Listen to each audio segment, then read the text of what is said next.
The Inuyasha series has a ton of amazing swords, and Sesshomaru holds 3 of them. So today I'm going to be telling you everything you need to know about Sesshomaru's swords.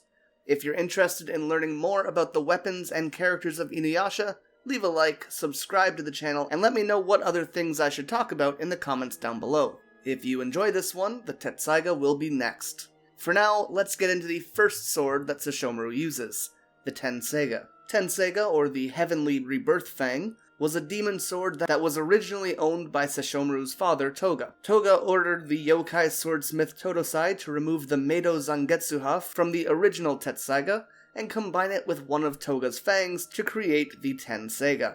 And in doing so, he ensured that he could give a gift to each of his sons. With the Tenseiga going to Inuyasha, who was half-demon and would need to be able to defend himself, and the Tenseiga going to Sesshomaru, who he wanted to learn compassion and kindness, as well as being someone who he thought could surpass him on his own. Tenseiga was a unique sword in that it can't cut.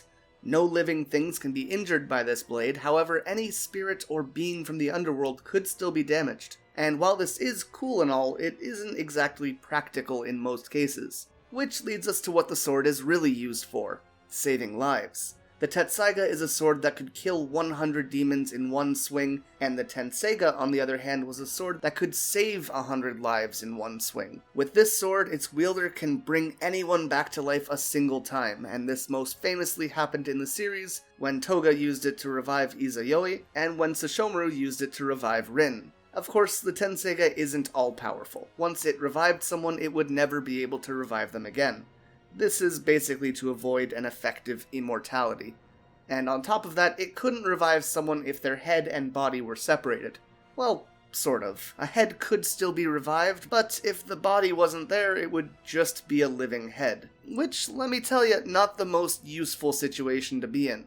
And we see an example of this when Sesshomaru revived Goshinki's head after it was defeated by Inuyasha. Goshinki was the demon which broke the Tenseiga, and as such Sesshomaru wanted to revive it and use one of its fangs as the basis for a new sword.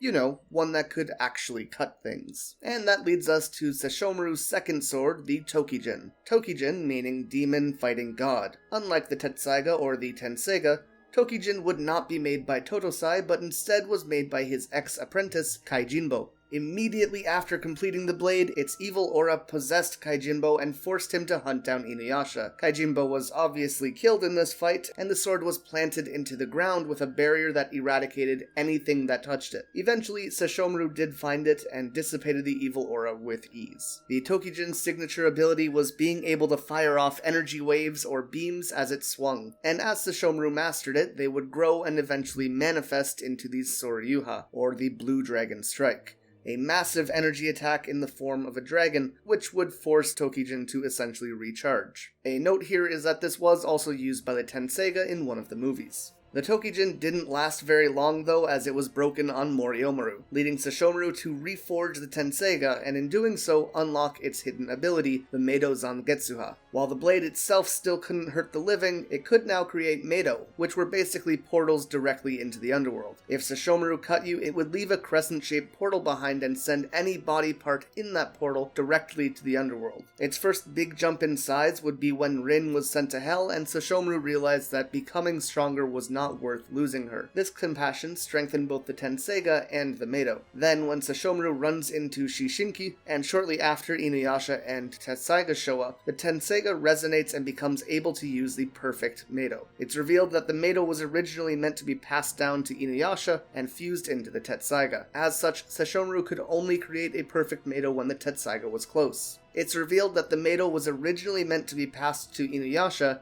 and Sesshomaru becomes enraged and the brothers fight. Sesshomaru's Meido ends up being transferred to the Tenseiga after Inuyasha defeats him, and Sesshomaru is just left with a run-of-the-mill sword that can revive the dead and cut spirits. Poor guy, right? Toga apparently planned this in hopes that Sesshomaru would grow and forge his own sword, no longer relying on or chasing his father's strength. And that brings us to his final sword. When Sesshomaru is fighting Magatsuhi, he has no Tokijin and no Meido, and as such he is heavily outmatched, becoming severely wounded and ensnared. In this moment, Sesshomaru becomes a Dai Yokai, or Great Demon, and his own sword, the Bakusaiga, manifests in his hand. Bakusaiga, or the Explosive Crushing Fang, is Sesshomaru's final and strongest sword. It has the ability to corrode and dissolve any organic matter that it cut, stopping any regeneration and infecting anything that made physical contact as well. Basically a wave of disintegration, and it's super easy for him to cut you as well, considering that, much like the Tokijin, the Bakusaiga was able to launch energy waves and explosions, but in this case they were capable of killing over 1,000 demons at once. And there you have it, Sesshomaru's 3 blades.